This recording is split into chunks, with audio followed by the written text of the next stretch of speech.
Ciao a tutti, sono Natalia Cattellani e oggi ho preparato per voi la mia torta in padella alle ciliegie.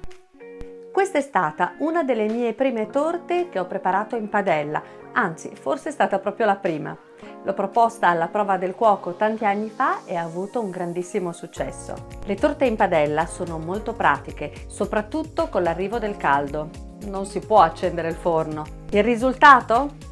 Una torta sofficissima per le vostre merende o anche le vostre colazioni. È molto semplice da preparare. Volete la ricetta? Seguitemi! Imburrate generosamente una padella da circa 28 cm di diametro e adagiate già sul fondo un disco di carta da forno e mettete da parte. La prima cosa che dobbiamo fare è spadellare le nostre ciliegie. Sono 250 g di ciliegie già snocciolate. Le mettiamo in padella, aggiungiamo circa 2 cucchiai di zucchero di canna e facciamo andare a fiamma sostenuta. Unite alle ciliegie anche un cucchiaio di succo di limone, 1 o 2 cucchiai. Il passaggio in padella permetterà alle ciliegie di asciugarsi, vedete?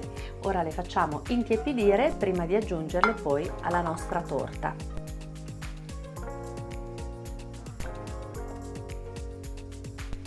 Mettiamo in ciotola 3 uova, io le apro sempre a parte. Aggiungiamo lo zucchero di canna e montiamo il composto con le fruste. Dopo 2 o 3 minuti ci possiamo fermare. Sempre con le fruste in movimento andiamo ad unire anche l'olio. È il momento ora di unire il latte e la farina setacciata con il lievito. Mescoliamo bene. Se volete potete sostituire lo zucchero di canna con lo zucchero semolato e aromatizzare il composto con un po' di scorza di limone grattugiata. E l'impasto adesso è pronto per essere trasferito in padella. Adagiamo a questo punto le ciliegie intiepidite e mettiamo a cuocere sul fuoco a fiamma medio-bassa per circa 30 minuti.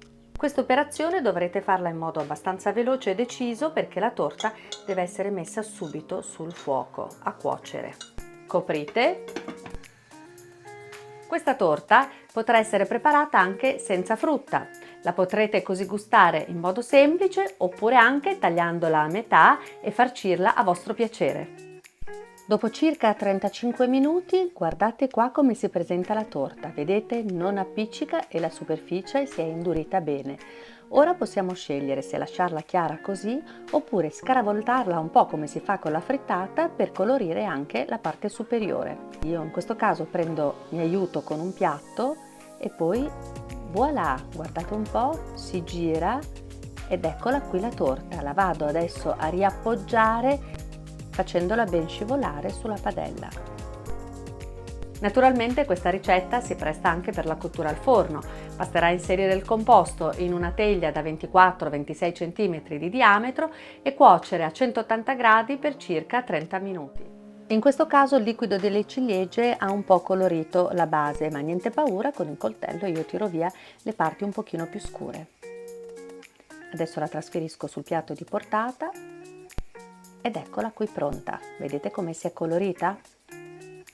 Ora vado a spolverizzare con un bel po' di zucchero a velo la sua superficie e poi adagio qualche ciliegia snocciolata come decorazione. Se vi è avanzato un po' di succo delle ciliegie spadellate, lo prendete e andate a tracciare un pochino di linee così sulla torta.